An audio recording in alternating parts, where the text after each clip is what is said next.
বাংলাদেশের সাইডে যদি বাদ দেয়া হয় তাহলে সেটা কতটুকু ইফেক্টিভ হবে? ইঞ্জিনিয়ারিং সেন্স থেকে এখানে কয়েকটি বিষয় জটিলতা রয়েছে। প্রথমত, আপস্ট্রিম বা উজানের পানির ফ্লো যখন ডাউন স্ট্রিম বা ভাটির দিকে নামে তখন যেই পরিমাণ এনার্জি এবং ফোর্স নিয়ে নামে সেটা হয় অনেক অনেক বেশি।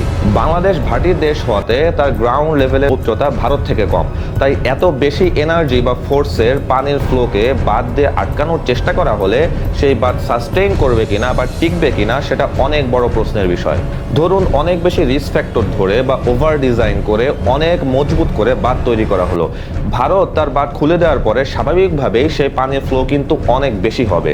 এই অতিমাত্রায় বেশি ফ্লোর পানি যখন বাংলাদেশের সাইডের বাঁধে বাধা পাবে তখন কিন্তু এই বাঁধ ওভারফ্লো করে বা পানি তার ডিরেকশন চেঞ্জ করে অন্য দিক দিয়ে প্লাবিত করার সম্ভাবনা অনেক বেশি। এখানে একটা বিষয় বোঝা দরকার, অনেকে ভাবছেন বাংলাদেশের অংশের বাঁধে পানি বাধা পেয়ে ইন্ডিয়ার দিকে পানি রিভার্স ডিরেকশনে ফ্লো করা